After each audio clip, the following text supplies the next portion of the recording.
We've been following whether Republicans and Trump abandon Matt Gaetz or get behind him. And so far, the approach seems to be don't say too much one way or the other. Just kind of try to wait it out. And this is something I'm not praising this as morally a good thing, but Republicans seem much more shrewd in this way than Democrats. They're not jumping all over themselves to condemn Matt Gaetz. They are sticking to there's a Politico article about this by Gary Fineout.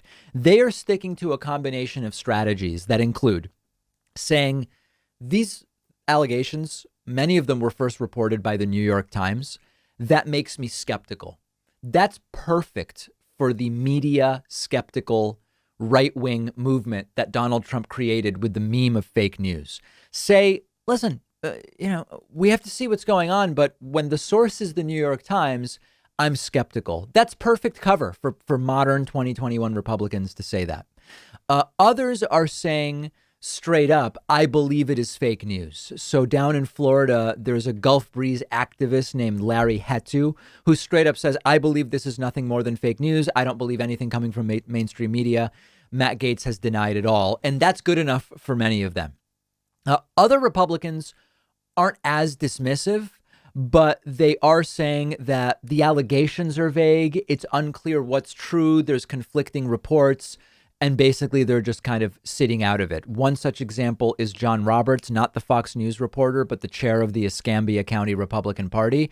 He says, I wouldn't condone anyone having sex with someone who's underage, etc. But so far, I quote, haven't heard anything concrete. And he says that I don't trust anonymous sources from the New York Times. I don't know ultimately whether Republicans will abandon Matt Gaetz, and this sort of piggybacks off of the earlier story that we talked about regarding the news that Matt Gaetz asked Donald Trump for a pardon. Even now, as Republicans are being presented with that fact. But listen, isn't the fact that Gaetz asked Trump for a pardon a red flag that makes you believe the story may well be true? They are still saying exactly what I predicted they would say in the last segment. If you know that with Joe Biden coming in and with all these so-called Democrat bomb throwers, they're going to go after people who supported President Trump, why wouldn't you ask for a preemptive pardon? If you knew you were going to get sandbagged with bogus political charges once your party was out of power, wouldn't you try to protect yourself and those around you by asking for a preemptive pardon? So for every bullet point so far, there is a defense that they are coming up with.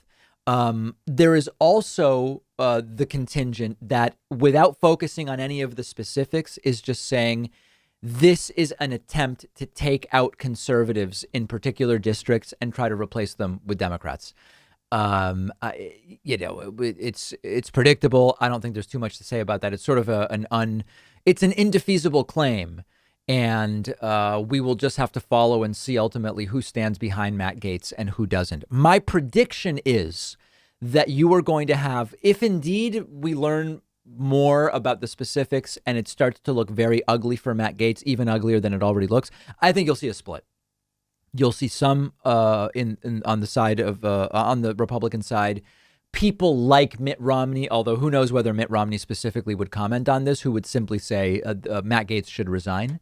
And then you will see people more under the umbrella of like the Marjorie Taylor Greene, Lauren Boebert types who will stick with him. They'll say it's a political witch hunt and the same type of stuff Trump said about every investigation into the things he did during his presidency as well. Time will tell. It's not looking particularly good for Matt Gaetz. We do have a poll up, the results of which will soon be on our Instagram page, asking, what do you believe will be the ultimate consequence or outcome for Matthew Gaetz? You can follow us on Instagram at David Pakman Show.